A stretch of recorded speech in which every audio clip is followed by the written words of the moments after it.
actually. Remember a few weeks ago we were talking about a couple guys who wrote me, and they were talking about their fearful, avoidant girlfriends, and I gave them some advice. And one guy, he said that he was done with her. He was bouncing.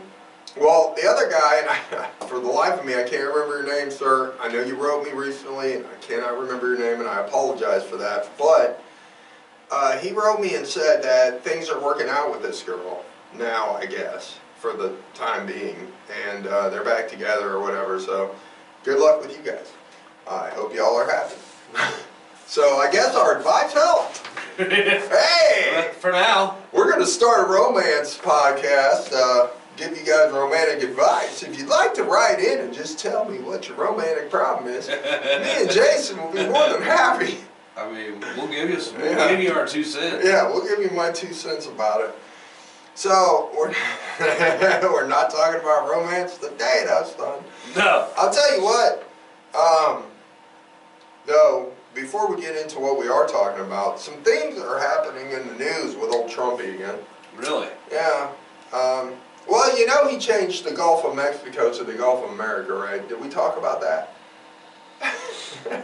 That was a big executive order he signed that people are all up butts about. Like it's official? Yeah. It's officially called the Gulf of America. America, right. He changed it to the Gulf of America because this is America, goddammit. And we are Americans.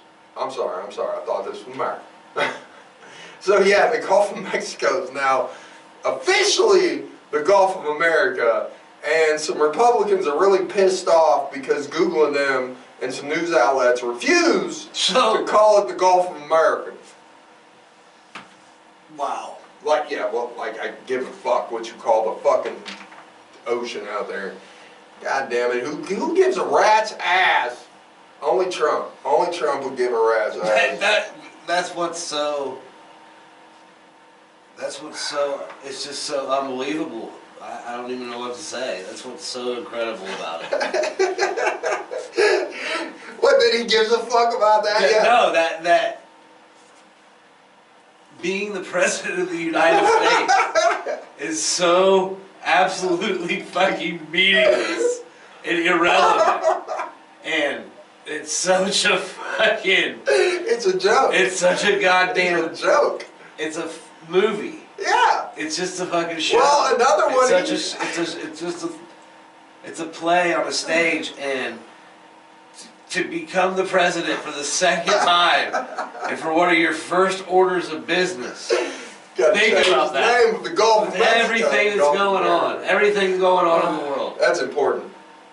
This has been weighing on my mind for 4 years. I couldn't wait to get back in this seat so I could sign this paper so we could fucking turn this shit around and get things how they should be and how they were always supposed to be.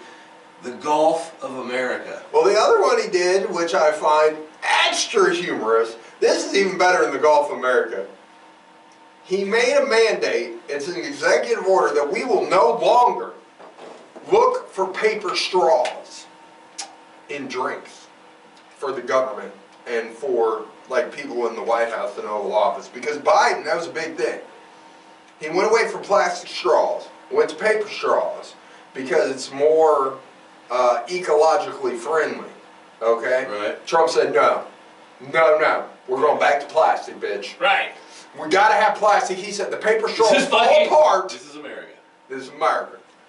He said the paper straws fall apart, and I can't drink out of a paper straw with my McDonald's milkshake. So from now on, it's plastic and plastic only. I'm going to ruin the oceans of this world. I'm going to ruin the Gulf of America with my plastic fucking straws. We got to get the important shit out here, Jason. Right. Right. Paper straws and changing the name of a body of water that's been that name since the 1600s. That's important. Homelessness? No, we ain't gonna worry about that. Although he's trying to do that too. That's crazy. No, what his next idea is, which he hasn't got pushed through yet, but his next idea is what he's going to do, he's going to round up all the homeless in all the big cities, and he's going to put them in camps. I'm not saying that this is a Nazi regime. All I'm saying is he wants to round up all the homeless and put them in nice little camps so they can all live out in the desert in Arizona and stuff, where they're not offensive to people, you know, driving down Hollywood Boulevard, which you know, I get it. I get it. You're rich. You're driving down Hollywood Boulevard. You're driving through Beverly Hills. It's rough to see homeless people sleeping in the trash. I get it. I don't like homeless people either coming up begging for change. So maybe we should put them in a camp. I mean, put them somewhere. You know? I mean... Yeah, but if you put them in a can, you can't just put them in a can. You have to make sure their fucking needs are met, or they're just going to leave the camp and go be... No, they're going to put a fence around it. Of course. They're going to give them some food and shit, you know, bread and water and such. Yeah, you know. He also wants to take immigrants and put them in Guantanamo Bay, which is a big... seems to be a problem, but... Yeah, no, I mean, it's a lot, there's a lot of, like, can't fucking talk going on, you know what I mean? And you're not wrong, like, it's really not that far off from what the Nazis were doing. Right, right. I mean, if actually it comes to fruition. Yeah. But we're not talking about that today, though. Today we are going to talk about the Stanley Hotel in Colorado. And the Stanley Hotel, albeit, is extremely famous for the hauntings that happened, but what made the Stanley Hotel so incredibly famous is because it was the inspiration for probably one of the greatest horror novels ever written, which is The Shining. And the Stanley Hotel was built by Freeland Oscar Stanley. He was an American inventor, entrepreneur, hoteler, and an architect. He invented drawing sets, photographic plates. He was a multi-millionaire. He created the Stanley Motor Carriage Company, the Stanley Steamer. Really? Yeah, it was invented by him. And in 1903, was given less than 6 months to live due to tuberculosis. So the doctors recommended fresh air, dry air and sunlight, and a healthy diet. But they said he would likely die before the summer's end. So they headed out to the Rocky Mountains. And Stanley was hiking 5 miles a day, nowhere near death's door in just a couple months. He fell madly in love with the valley in Estes Park that had gave him a second chance at life, and he decided to return every summer. When he got to Colorado, it seemed to actually really help him, because when he got to Colorado, he was only 118 pounds, and he looked like he was about ready to die. Right. But he completely recovered from tuberculosis, which is rare, and he actually lived to be 91 years old. So what year was this? 1903. Damn. So he built this hotel in Estes Park because he loved the town because of the fact that he felt that this town and this place in Colorado recuperated him. So he decided to build this fucking grand-ass hotel in 1907. And in 1909, guests arrived. But it was designed to be steam-powered, and it wasn't heated until 1979. Damn. So in the 1970s, the Stanley Hotel was experiencing a downward spiral. It splintered, faded, and with other accommodations with more modern amenities, like heat and AC. Right. Yeah. Yeah. Things like, it is Colorado. The reason it does get a little cold. For building indoor structures to begin with. Yeah. Plus, in the 70s, it was also had a reputation for being extremely haunted, which made people not want to go there. Right. Plus, you know, no heat, no AC. You know, it's kind of cold in the winter, kind of hot in the summer. Yeah. You know.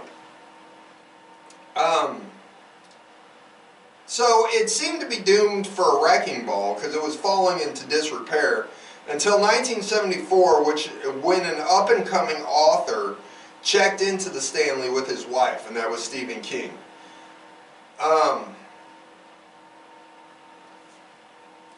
Actually, when he checked in, it completely altered the destiny of the Stanley Hotel. They were living in Boulder, Stephen King and his wife, for a short time, and King was struggling with his latest project, Darkshine. He was looking for an isolated setting for the novel, and locals suggested Estes Park for inspiration.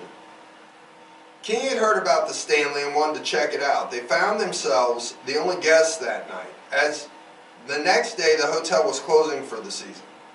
They were served dinner in an empty room with chairs on every table, but Tabitha, Stephen King's wife, retreated to their room, number 217, while King wandered the long empty corridors listening to canned music and visited a bartender, Grady, in the hotel bar.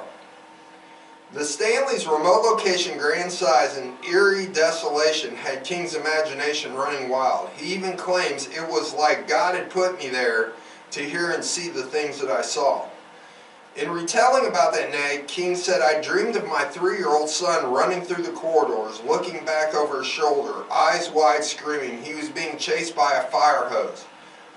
I woke up with a tremendous jerk, sweating all over, within an inch of falling out of bed. I got up, lit a cigarette, sat in a chair looking out the window at the Rockies, and by the time the cigarette was done, I had already had the bones for The Shining firmly set in my mind. Damn. Yeah.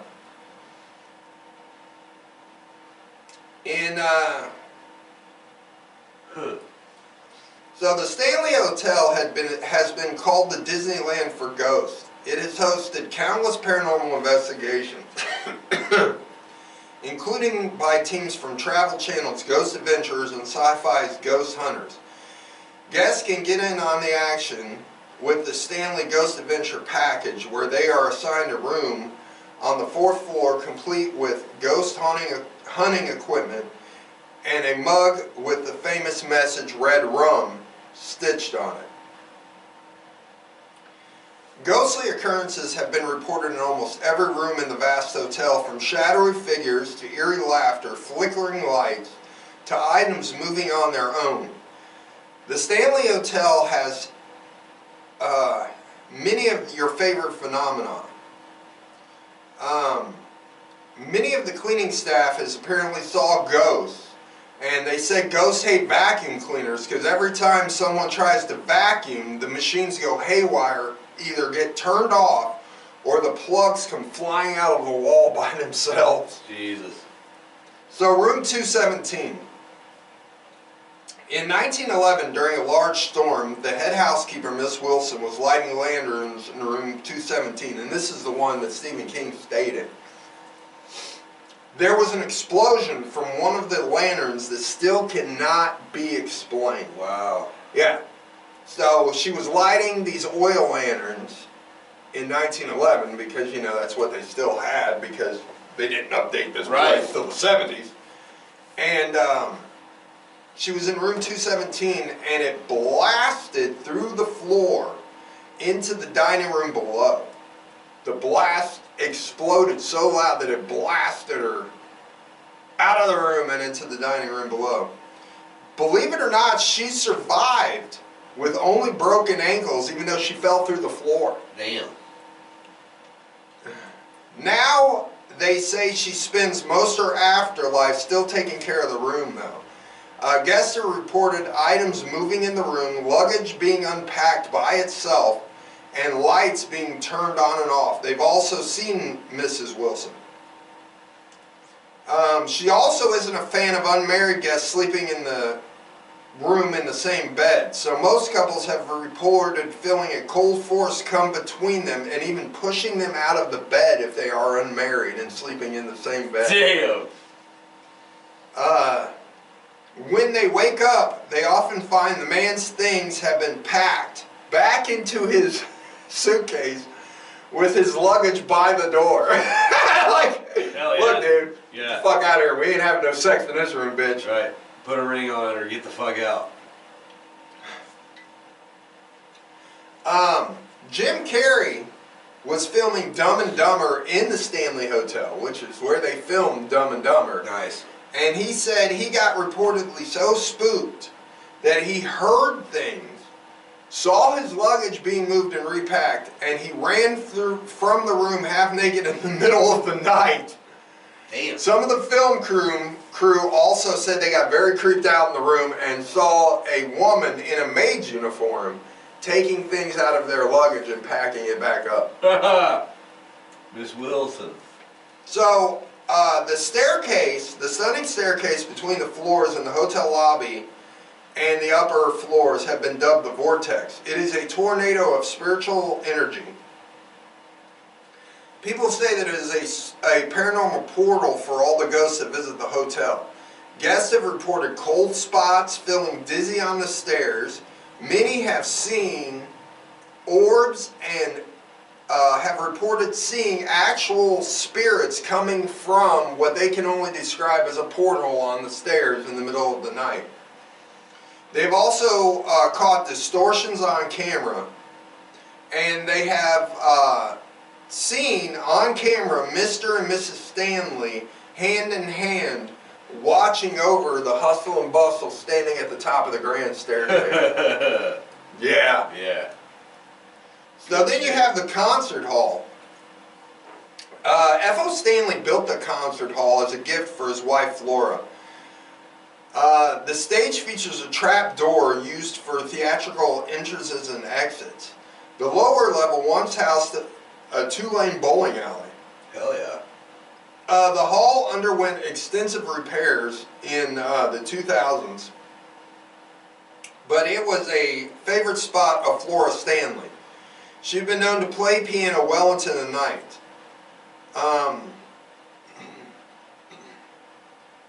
Another spirit found in the concert hall, but they've seen Flora Stanley in the concert hall many times, actually playing the piano. Another spirit found of the concert hall is Paul. Among other duties, Paul used to enforce the 11 p.m. curfew in the hotel's early days. Guests and employees report hearing someone telling them to get out late at night around 11 p.m. A construction worker was doing some work on the floors in the concert hall when he felt someone nudge him several times, and then he saw a man standing underneath his ladder yelling, "Get out!" And that is when he completely left. Paul is also a big fan of tour groups, and he will flick their flashlights upon request. If they ask Paul to flick their flashlights, he'll flick them on and off. Damn. So then you got the 4th floor. So guests on the 4th floor have reported hearing children running around, laughing and giggling and playing. The closet doors tend to open and shut on their own on the 4th floor. More than a century ago, the entire 4th floor was an attic. Later, it became lodging for female employees, children, and nannies.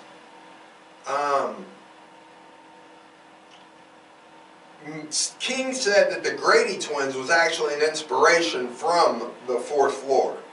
So the Grady twins, where you saw the 2 little girls in Stephen King's book, The Shining. Yeah. He said when he went on the 4th floor, he heard children playing and laughing, saw actual toys being moved around. Huh. And lots of people have seen this, like balls being rolled down the hallway and stuff like this. And he said those twin girls in his book, The Shining, were actually an inspiration from this 4th floor activity that he saw and heard. Right. So in room 428, has reports of sounds of footsteps. There has been furniture that has moved around.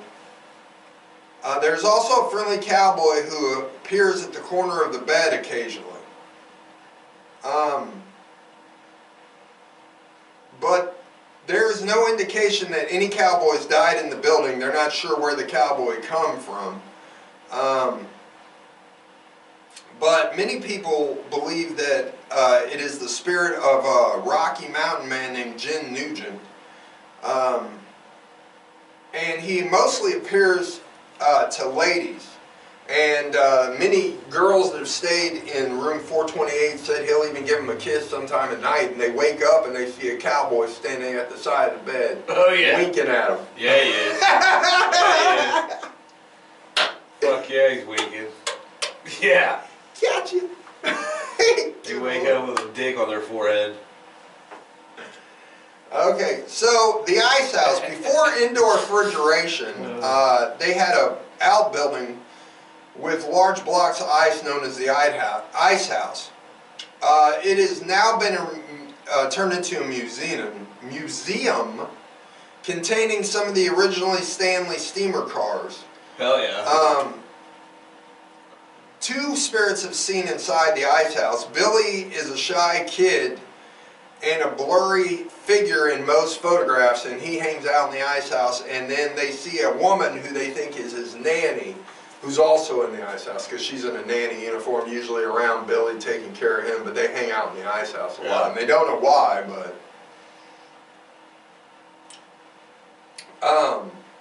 So there was also a pet cemetery outside of the Stanley Hotel. There is two pets that make appearances at the hotel. Cassie, a golden retriever, and Comanche, a fluffy white cat. And they have both been seen hanging around the property, but mostly in the pet cemetery. So they see this dog and this cat hanging out in the pet cemetery. When you get close to them, they disappear. Wow. So, yeah. So, there's also underground caves underneath the Stanley. They have a high concentration of limestone and quartz, and this is believed to actually, paranormal investigators have said that limestone and quartz somehow capture paranormal energy, and it's been known that a lot of places who have a large accumulation of these minerals underneath them or around them in the ground, that paranormal energy for some reason is stored in these locations. So, a lot of them, because the tunnels underneath,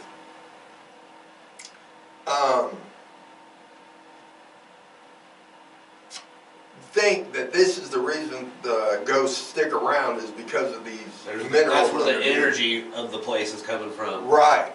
They also smell home baked goods lingering in the tunnels. It's interesting because don't they say that the pyramids used to be covered in limestone? They are, yeah. And quartz. Yeah, because quartz and limestone produce an extreme electrical charge. Yeah. They hold electrical energy, which is also interesting that it holds paranormal energy. Because it's almost like sense. Yeah, because people are made of electrical charges, so it will hold the electrical charge in the limestone and quartz. And it's just emitting that frequency. You know what I mean? Mm-hmm. So they also have a chef who died down in the tunnels, and they smell baked goods sometime in the tunnels, which is all obviously odd, but they smell fresh baked goods in the tunnels a lot. That's what I'm talking about. And he died down there. So the open area in front of the Stanley Hotel was originally a long driveway. In 2015, though, they replaced it with the hedge maze from The Shining. Yeah. And this was done directly from The Shining. Yeah. There's no reports of ghosts in the hedge maze, but they did put the hedge maze from The Shining out there. So now if you go to the Stanley Hotel, you can actually go through the hedge maze from The Shining. Yeah. So basically, in the epilogue, there's a lot of things that go on in this, from the chef down in the tunnels to the kids up on the 4th floor, and 217 has haunting. So this is one of the most haunted hotels in the whole country, and it's cool that, you know, because Stephen King stayed there, he wrote this book. So and it like revamped the hotel. Yeah, because of the fact, It was falling apart. Yeah, it was falling apart. And it was just going to be an afterthought. Yeah, they were going to tear it down. Yeah. And because he wrote that book, and it was based on this hotel, it kind of got people to come back to the hotel because of all the paranormal activity, and it caused the people who own the hotel to start investing money in it. And now it's a major destination for anybody looking for paranormal activity.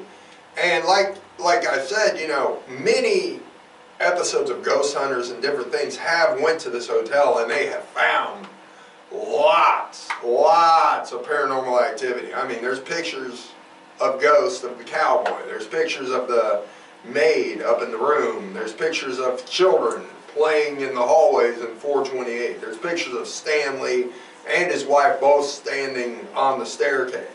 Right. So, not only do you have a lot of things that have been reported, you actually have evidence, which is rare in most of these cases. Most of these cases, like, you'll have reports of ghostly shit that go on, but it's just reports, people, legend, but you actually have evidence of things happening in this hotel, whereas in most ghostly places you don't. So there's a lot of evidence to support their findings in this particular area. It's interesting too that you talked about the quartz and the limestone, that there's these paranormal activities, but it's happening also in a place where this Stanley dude went and basically said the energy from this place saved his life. Yeah. So it's all about, it could just be all about how you direct the energy. You know what I mean? Well, he's one of the very few. Like, is it possible that all energy, that, you know what I mean? Well, it is not possible. It's the truth. All energy is positive or negative. Oh, yes, definitely. But the same energy, because the other thing is, dude, just because there's paranormal activity and it may be, and the energy may be causing paranormal activity, and that's spooky, but it's not necessarily a bad. Right. Yeah. Because it doesn't sound like any of the paranormal activity has been like bad paranormal. No, they're not trying to hurt you in any way, shape, or form. And on top of that, like you said, he was 118 pounds. Gave him 6 months to live at death's fucking door with tuberculosis when he moved out there. And within literally less than a year, as far as doctors were concerned, he was cured of tuberculosis. Yeah. And he lived to be 91. Most people didn't live a year with this disease. He lived to be 91 years old with tuberculosis. Now, he was never fully cured, but he was at the point where he could manage it. And he did nothing other than move out to Colorado. Right. To this area. So, you know, like you said, is it the energy in the limestone? Is it the energy in that place? You know? And it's possible that, like you said, you know, those energies cure your ass from things, and we just lost that contact sometime with our modern medicine. We've lost contact to the natural forces that are at work in nature that cure you of things. Oh, well, yeah, 100%. It's very possible that, well, it's not, I mean, when you think about modern medicine, I mean, unless you're getting surgery. Yeah. You know what I mean? Or something like, unless somebody has to cut you open, surgery or like artificial knees or hip replacements or shit like that. I mean, obviously modern medicine, there are some benefits to it, but most of it, medication-wise, isn't meant to heal you.